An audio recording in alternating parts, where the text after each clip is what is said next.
Bismillahirrahmanirrahim. Assalamualaikum warahmatullahi wabarakatuh. Bismillah dan syukran lillah, salatu wassalamu ala rasulillah, la haula wala quwata illa billah. Teriring doa dan salam semoga hingga kesempatan kali ini kita senantiasa dan masih dalam lindungan dan rahmat Allah subhanahu wa ta'ala, dan semoga pula tidak kurang satu apa, amin amin ya rabbal alamin. Malam ini saya ingin berbagi sedikit cerita tentang Injagi bersaudara yang di era tahun 2000-an. Kedua sosok ini menjadi primadona di ranah sepak bola Italia karena keduanya merupakan pemain-pemain yang cukup populer di persepak bolaan Italia. Simone berkarir ketika menjadi pemain di Lazio dan berhasil mengukir beberapa prestasi dengan menjuarai beberapa Coppa Italia, sementara sang kakak Filippo Inzaghi atau Pippo Inzaghi justru dikenal dengan lebih banyak gelar ketika berseragam AC Milan, beberapa kali menjuarai Scudetto dan Liga Champions, bahkan di tahun 2006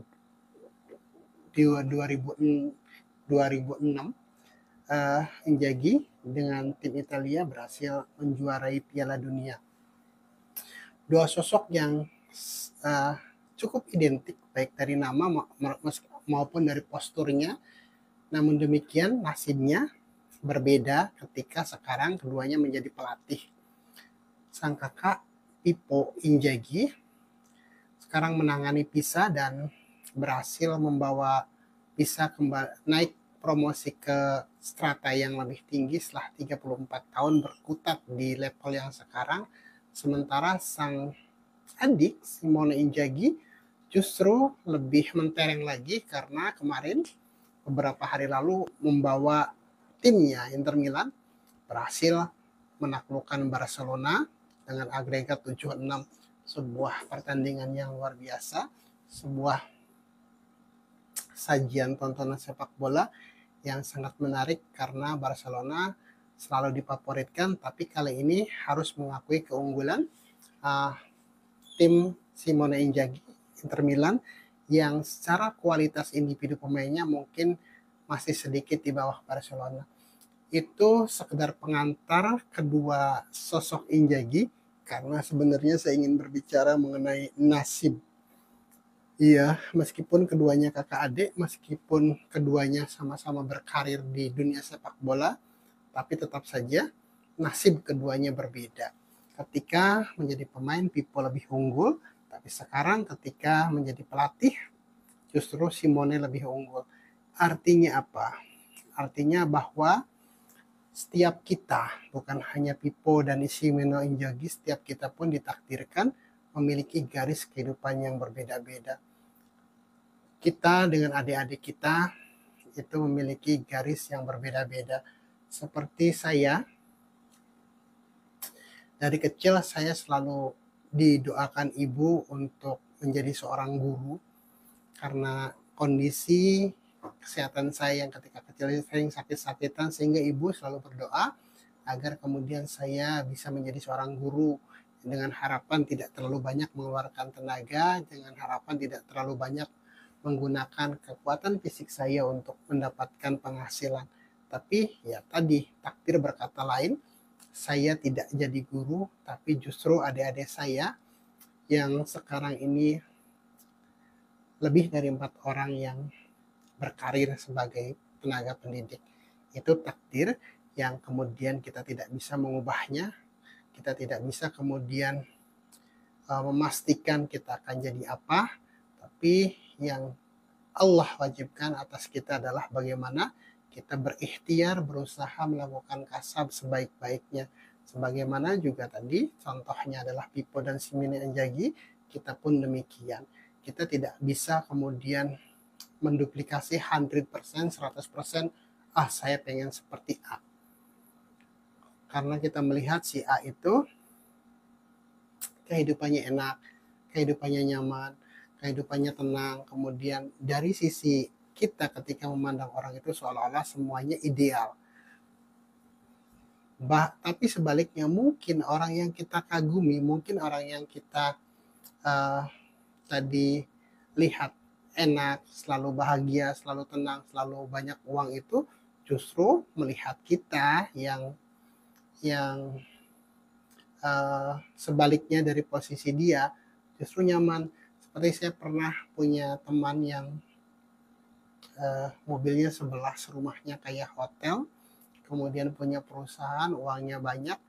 Saya menganggap dia adalah contoh ideal untuk saya tiru, untuk menjadi sosok seperti dia yang mobilnya banyak, yang rumahnya besar, yang uangnya banyak, ketika pengen apa tinggal beli. Itu saya ketika itu mengagumi atau bahkan bercita-cita untuk seperti dia. Tapi justru ketika kami semakin dekat ngobrol, dia justru pengen seperti saya. Kenapa? Karena dengan rumah yang mewah, dengan uang yang banyak, ya, dengan mobil yang pabalatak itu, justru dia bilang paling cepat setiap malam dia tidur jam 2 malam baru bisa memejamkan matanya. Sementara saya dengan kondisi yang seperti sekarang ini, saya bisa tidur kapanpun saya mau. Saya bisa tidur jam 9, saya bisa tidur jam 10, bahkan jam 8 pun saya bisa tidur. Tapi beliau justru tidak bisa tidur sebelum jam 2. Jadi saya menganggap dia itu lebih enak dari saya.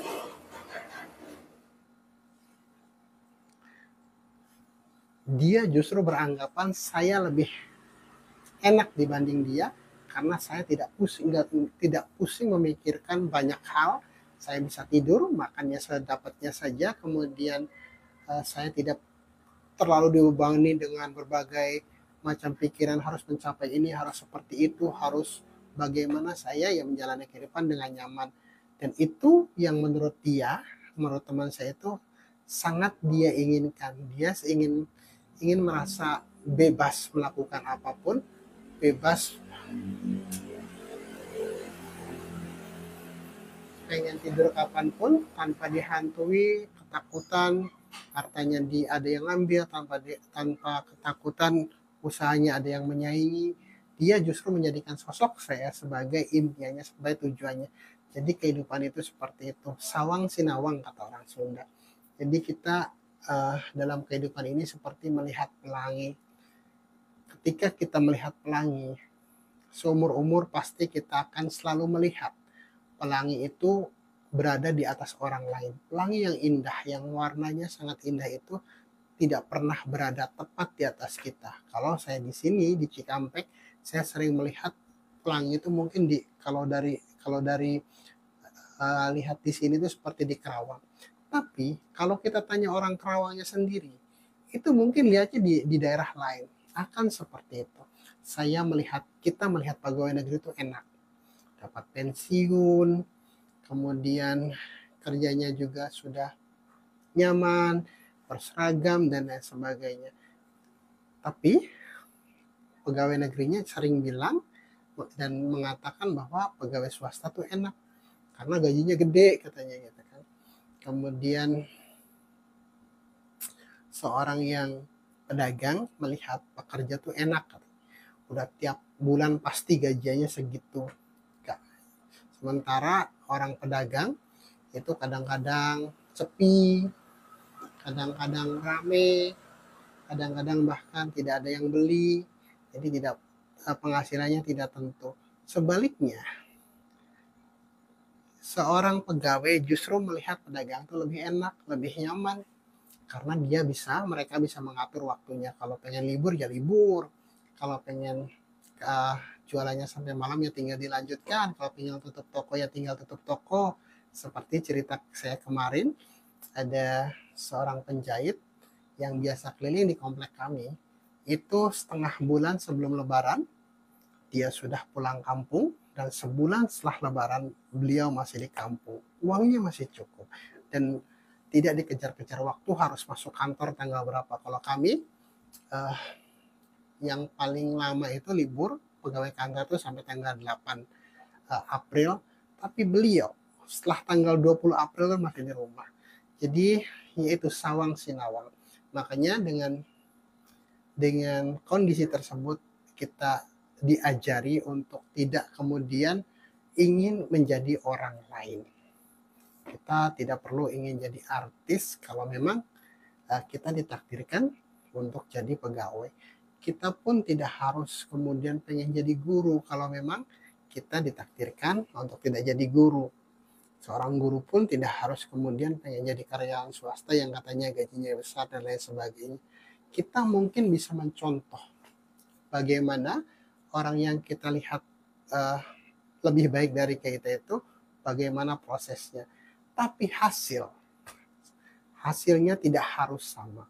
Misal, kita bisa belajar dari biografi orang-orang terkenal, bagaimana kemudian mereka merintis atau meniti jenjang karirnya dengan sedemikian rupa sehingga sampai pada suatu posisi yang diimpikan.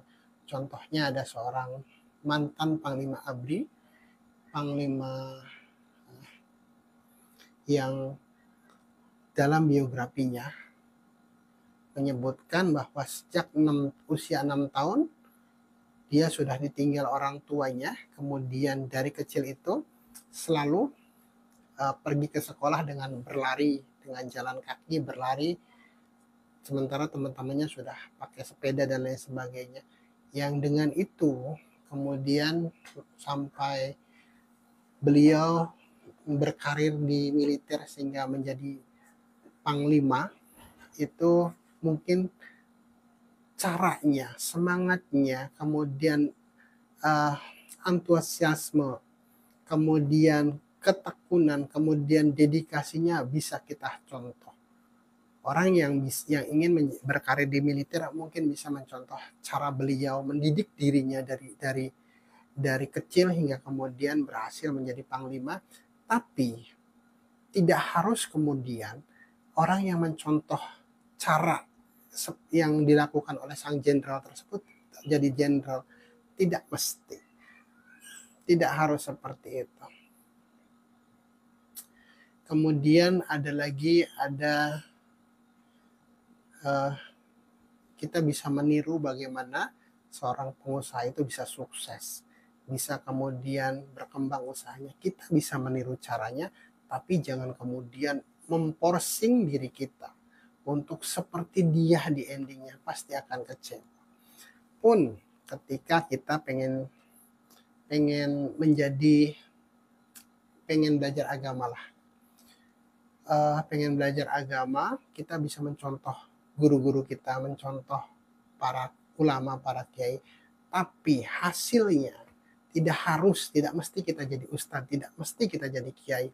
Saya pernah 3 orang kiai bercerita kepada saya atau bahkan menasihati saya, Mas, silakan sampean belajar apapun, belajar sebanyak-banyaknya tentang agama, itu wajib sampean pelajari. Tapi pesan saya, kata beliau, jangan pernah bercita-cita jadi ustadz. Saya bilang, kenapa Pak Yai? Kok orang pesantren, orang yang belajar agama jangan bercita-cita jadi ustadz? Saya bilang, bukankah kebanyakan orang yang pesantren itu, yang belajar ilmu agama itu pengen disebut ustadz, pengen disebut ajengan, pengen disebut kiai? Itu salahnya, kata beliau. Kata beliau, dulu kami, kata Pak Yai tersebut, di pesantren, di pondok itu, tinggal di kobong itu apa ya? Ya tempat nginap santri lah. Di kobong itu tinggal dengan beberapa temannya satu kamar, dan di antara teman-temannya itu hampir semuanya bercita-cita pengen jadi kiai, pengen jadi ajengan, pengen jadi ustadz. Alhasil ketika kemudian sudah beberapa lama menimba ilmu di pesantren tersebut, keluar dari pesantren tersebut, dan kemudian terjun di masyarakat, para santri, teman-teman Pak Yai ini yang dulu bercita-cita pengen jadi ustadz, pengen jadi kiai, justru pada patah hati. Kenapa? Karena merasa keilmuannya sudah cukup, merasa kemudian dia sudah pesantren lama, tapi tidak ada yang mempercayainya atau tidak ada yang manggilnya ustadz. Akhirnya dia kecewa. Dia banting setir meninggalkan atribut keagamaannya karena merasa belajar agama itu sia-sia katanya. Ternyata saya sudah capek-capek, sudah lama belajar agama tidak disebut ustadz, tidak dipanggil kiai. Itu kata Pak Yai yang kemudian menasihati saya, jangan pernah bercita-cita jadi ustadz. Belajar silakan, bahkan harus, bahkan wajib. Tapi jangan pernah bercita-cita jadi ustadz.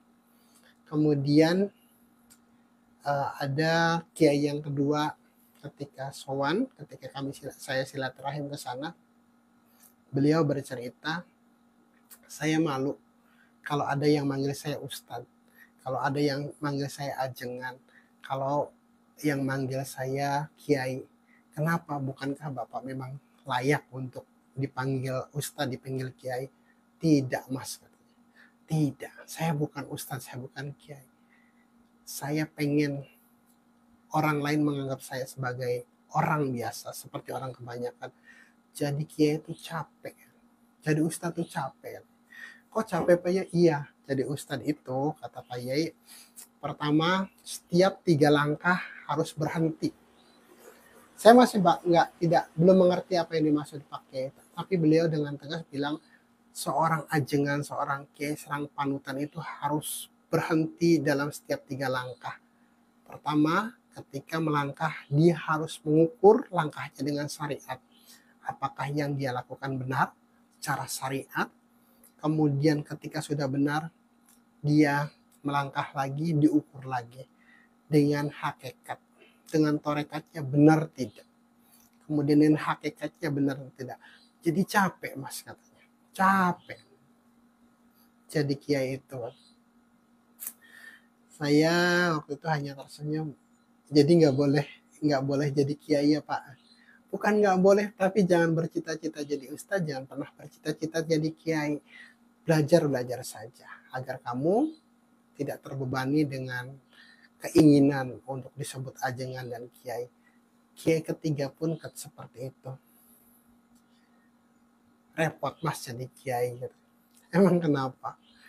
Itu saya disebut di sini katanya dijadikan tokoh, disebut kiai, disebut ajengan, tapi ngedidik anak saya nggak bisa. Itu temanmu katanya, kebetulan anaknya teman saya. Temenmu itu katanya, kalau saya nasehatin gak pernah nurut. Saya nasehatin orang banyak, nasehatin jamaah, tapi untuk nasehatin anak saya gak mempan. Malu saya. Jadi seperti itu, bahwa kita memang memiliki garis kehidupan yang berbeda-beda. Kita ditakdirkan dengan cara dan hasil yang berbeda, sebagaimana contoh konkretnya adalah fingerprint kita, cap jempol ya. Fingerprint itu cap jempol kita itu, even satu keluarga itu nggak ada yang sama. Kita punya keunikan sendiri, kita punya waris sendiri-sendiri. Jadi jangan pernah ingin jadi orang lain. Capek, bener. Jadi pengen jadi orang lain itu capek. Maka orang yang bahagia adalah orang yang bisa menikmati menjadi dirinya sendiri. Kalau kita seorang karyawan, ya nikmatilah pekerjaan kita sebagai karyawan dengan cara menjadi karyawan yang baik, dengan cara menjadi karyawan yang bertanggung jawab, dengan cara menjadi karyawan yang dedicated ya kepada perusahaan, agar kemudian kita bisa menikmati peran kita sebagai karyawan. Karena salah satu bentuk kebahagiaan seorang yang bekerja dengan baik adalah aktualisasi diri. Ketika pekerjaan kita diakui oleh orang lain, itu adalah kebahagiaan yang mungkin melebihi dari nilai rupiah yang kita dapat. Saya ulang, ketika kita bekerja dengan baik, kemudian hasil kerja kita bisa berguna bagi orang lain, bagi perusahaan, dan pekerjaan kita diakui, itu kebahagiaannya berkali lipat dari sekedar kita mendapatkan gaji dan bonus. Kemudian juga nilai tertinggi dari setiap pekerjaan, baik itu seorang karyawan, baik itu seorang petani, baik itu seorang pedagang, baik itu kita sebagai pendidik, sebagai ustadz dan lainnya, nilai tertinggi dari kasab kita, dari ikhtiar kita adalah nilai ibadah. Dan itu bahwa pekerjaan kita itu nilai tertingginya ibadah sebagai ibadah itu diakui oleh mereka yang notabene tidak mengakui Allah sebagai Tuhannya. Saya di tahun 2000 kah? Di tahun 2000 ya. Saya mengikuti yang namanya time management training. Itu trainernya dari bule Amerika. Dan ketika itu kami ditanya, setiap peserta ditanya untuk menyebutkan apa motivasi kalian dalam bekerja.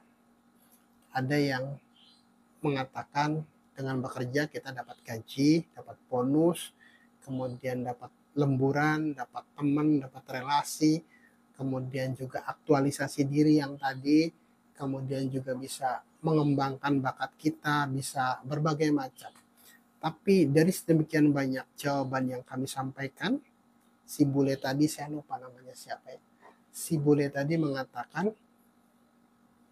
ada di luar yang kalian sebutkan itu ada nilai tertinggi dari sebuah pekerjaan. Kemudian secara tidak sengaja sebenarnya teman saya bilang nilai tertinggi dari pekerjaan itu pahala, ibadah, kata teman saya. What? Kata dia. Apa?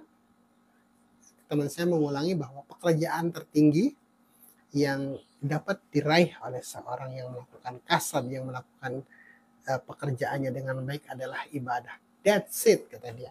Itu jawabannya. Jadi kalian, kata dia, bekerja itu bukan hanya akan mendapatkan gaji. Dengan bekerja itu tidak hanya ingin mendapatkan bonus, tidak hanya ingin aktualisasi diri, tidak hanya untuk membangun relasi, tidak hanya untuk membuat mengembangkan karir dan lain sebagainya. Dengan bekerja dengan baik, kalian sudah beribadah kepada Tuhan kalian. Luar biasa.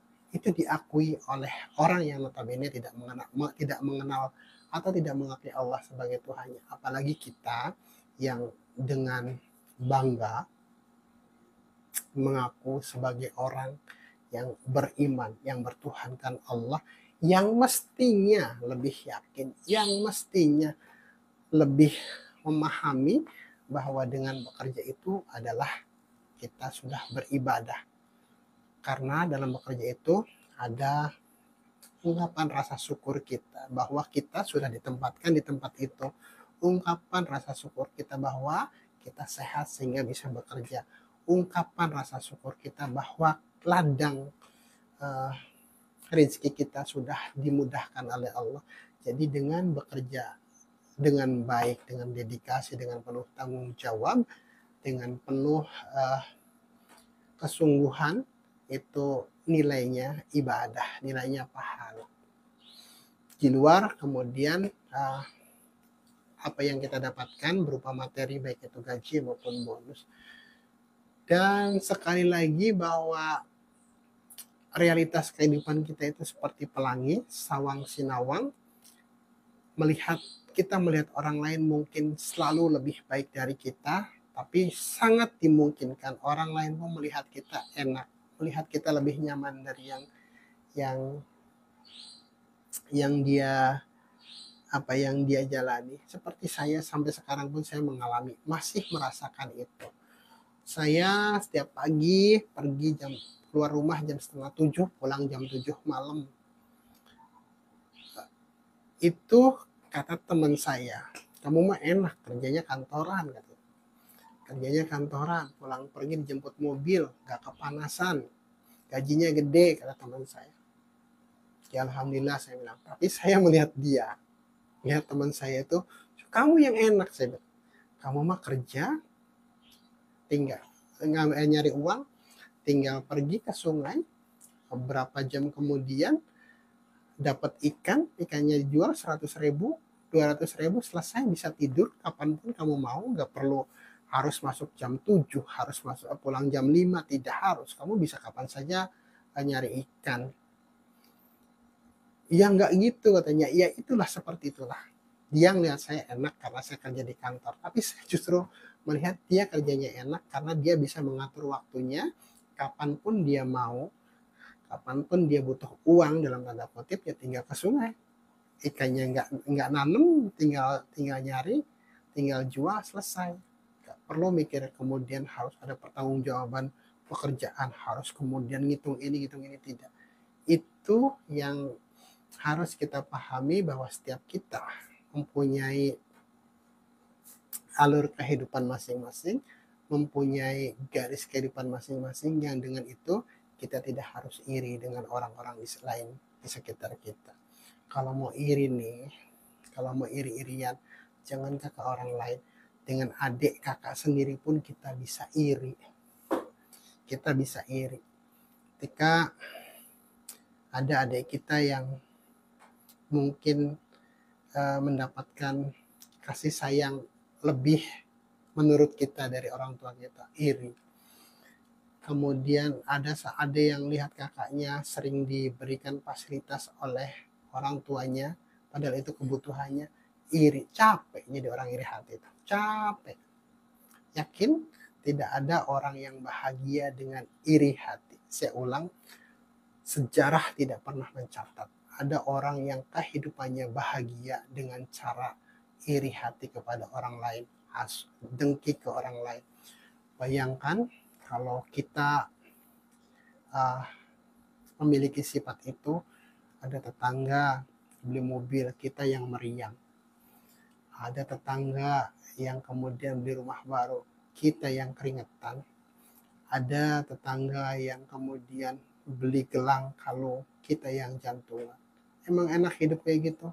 Yakin tidak ada orang yang akan bahagia dengan cara hidup seperti itu. Caranya agar kita tidak iri, yaitu tadi, kita harus menyadari bahwa setiap kita punya latar kehidupan yang berbeda, alur kehidupan yang berbeda, kasab yang berbeda, hasil yang berbeda, dan itu qadarullah. Jadi kita hanya wajib usaha, hasilnya ya Allah yang pada akhirnya menentukan berapa kadar dan kapasitas yang memang menjadi hak kita.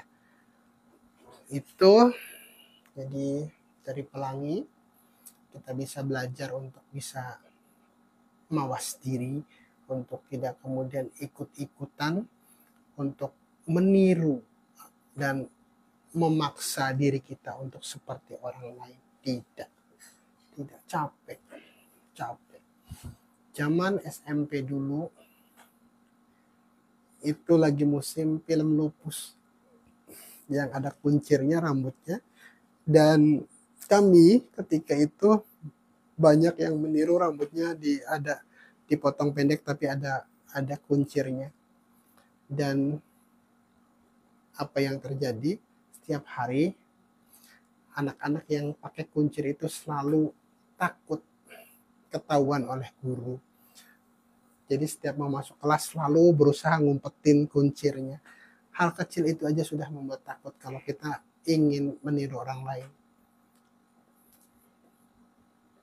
Sebaliknya, ketika kita bisa menjadi diri kita sendiri apa adanya, itu lebih nyaman. Yang membuat kita kadang menjadi susah itu karena hidup kita ya dipaksa untuk menjadi orang lain. Ada orang lain jalan-jalan, kita meskipun nggak punya duit, kadang-kadang maksain jalan-jalan. Ada orang lain beli ini, beli itu, kita yang meskipun nggak butuh karena ingin seperti orang lain, maksain diri untuk beli. Kemudian kita belum mampu untuk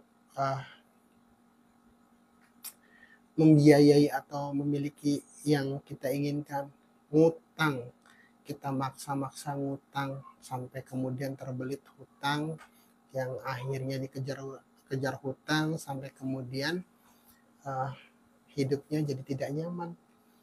Tiap ada duit, aduh harus bayar hutang dulu. Tiap dapat ada rezeki, aduh hutang belum dibayar. Makanya hidup itu sederhana, tapi kadang-kadang kitanya yang nggak bisa hidup sederhana. Saya ulang bahwa kehidupan ini sederhana, hanya kita yang belum bisa hidup secara sederhana. Cara hidup kita itu cenderung berlebihan. Kemarin ketika makan siang, makan nasi itu hanya 1 centong, kemudian lauknya hanya telur, tempe sama sayur. Saya ngobrol sama temen, kita makan cuma segini ya. Iya emang kenapa? Bayangin kita nyarinya siang malam, sampai lembur-lembur, sampai kemudian Sabtu Minggu kadang masuk, pulang sampai malam. Hanya untuk makan yang 1 piring ini pun kita kadang-kadang nggak habis. Bayangin effort kita untuk makan, untuk mendapatkan uang itu jauh melebihi kebutuhan kita yang makan paling banyak itu satu piring sekali makan. Kalau 3 kali 3 piring. Tapi luar biasa kerjanya. Bukan tidak boleh bahwa hidup kita kemudian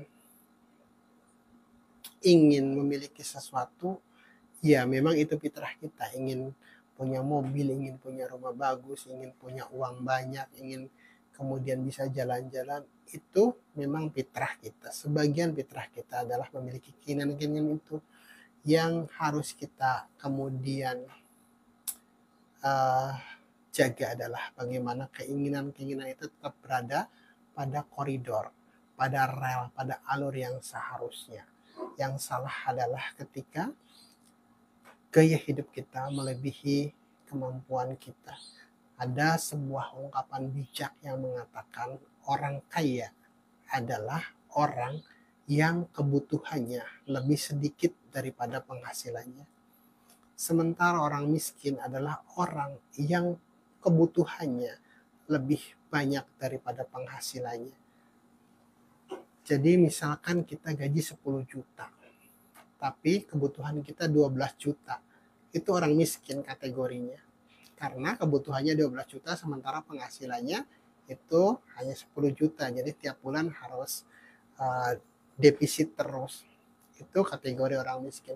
Sementara orang kaya adalah even gajinya mungkin 2,5 juta atau 5 juta, tapi kebutuhannya hanya 4 juta. Sehingga dia punya surplus 1 juta setiap bulan. Itu orang kaya.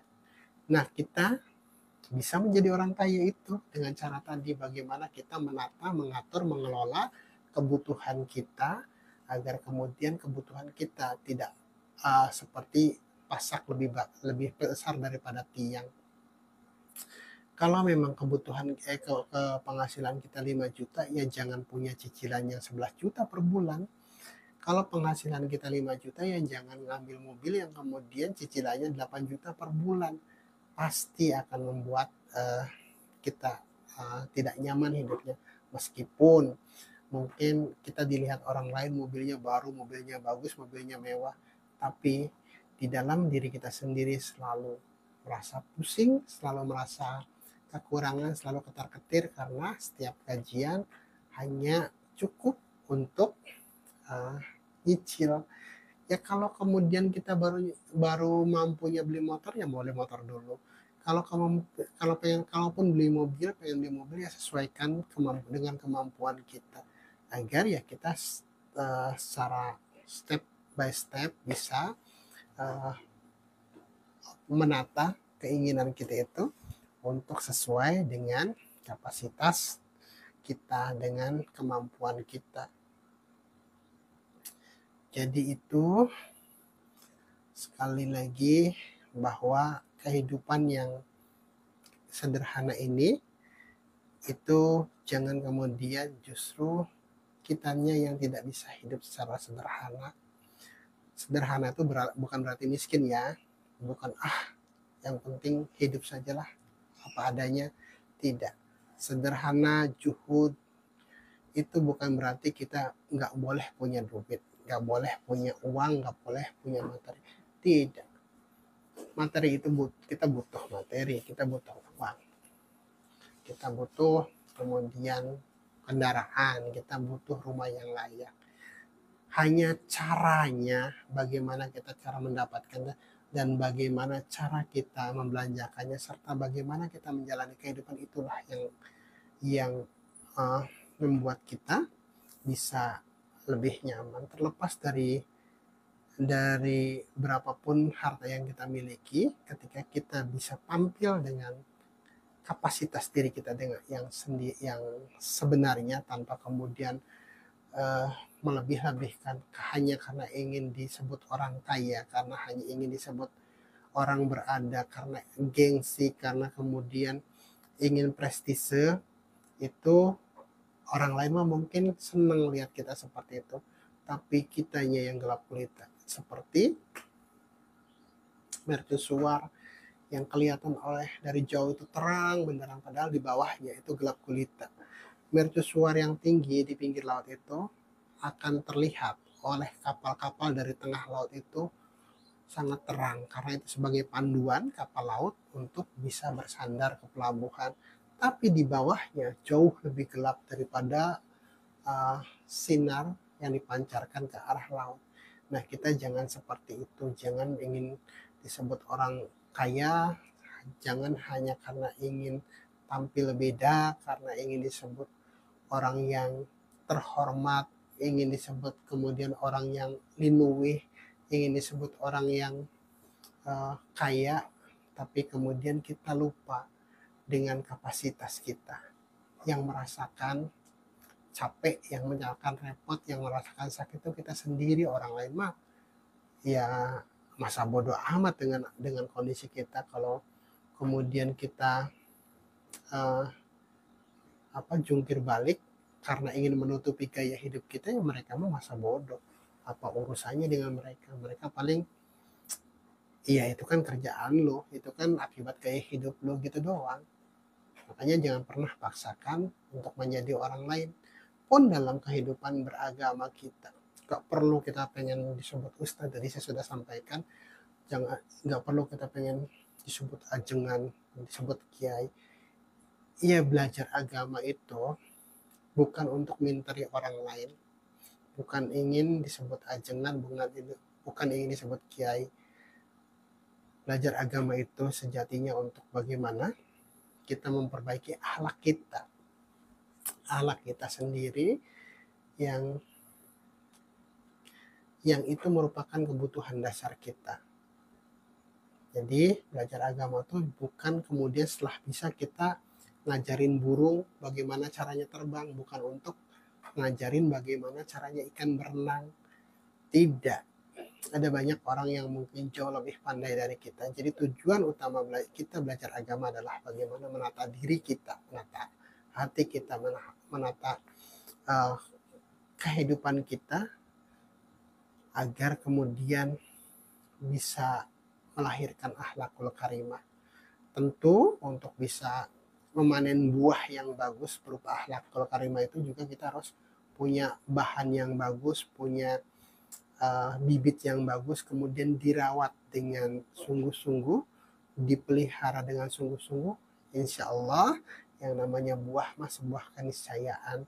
Jangan pengen buahnya bagus, tapi pohonnya nggak pernah dirawat, nggak pernah disiram, nggak pernah dipupuk, dibiarkan kena hama, dibiarkan kena ulat dan lain sebagainya, tapi tetap berhayal bahwa nanti saya akan menghasilkan buah yang manis dan ranum. Tidak seperti itu. Kalau kita berkomitmen untuk memiliki akhlakul karimah, ya caranya tetap kita, syariatnya harus kita jalankan. Bahwa untuk memiliki karakter, memiliki akhlakul karimah itu ya hatinya ditata, pikirannya diisi dengan berbagai ilmu, wawasan, dan paham. Hatinya dibenahi dengan zikir, dengan berbagai macam nasihat, berbagai macam nilai-nilai yang kita harus belajar dari guru-guru kita. Nah, ketika hati kitanya sudah ditata, pikirannya dikendalikan, suci hati bening pikir. Dan itu ketika hati kita sudah bersih, pikiran kita sudah bening, akhlakul karimah hanyalah sebuah keniscayaan pasti. Tapi ya itu tadi syarat dan ketentuan berlaku. Jangan berharap kemudian menghasilkan akhlak yang baik kalau kemudian kita tidak belajar untuk mendapatkan hasil yang baik itu. Jangan berharap kemudian kita menanam kesemek berbuah apel, itu nggak ada. Kalaupun ada lagu cempedak berbuah nangka, itu nggak ada, itu hanya sebuah lagu. Jangan berharap seperti itu. Kalau kita pengen nangka, maka tanamlah biji nangka, kemudian rawat pohonnya sehingga benar-benar menghasilkan buah nangka. Kalau kita pengen padi yang bagus, maka tanamlah benih padi, kemudian siangi, rawat, kemudian jaga dari hama, insya Allah kita akan menghasilkan atau kita akan panen padi yang baik. Akhlak pun seperti itu. Kalau kita ingin menjadi orang yang baik, maka caranya ya tadi, belajar baik itu secara lahir maupun batin, harus terus kita upayakan, harus terus kita ikhtiarkan agar kemudian tadi akhlak yang baik itu hanya akan menjadi sebuah keniscayaan. Itu sudah 9:30, mungkin teman-teman dan saya juga perlu rehat untuk bersiap esok menyongsong hari yang lebih baik lagi, yang indah lagi, yang insya Allah ada Allah tebarkan harapan-harapan baru, Allah bentangkan jalan-jalan yang baru, Allah kemudian berikan pintu rezeki yang lebih banyak, lebih luas, dan lebih lapang bagi kita insya Allah.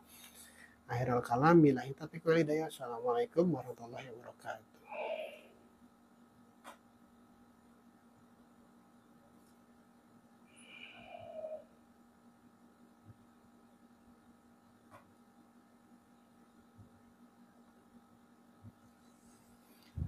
Kang Al baru masuk ya, Kang Al.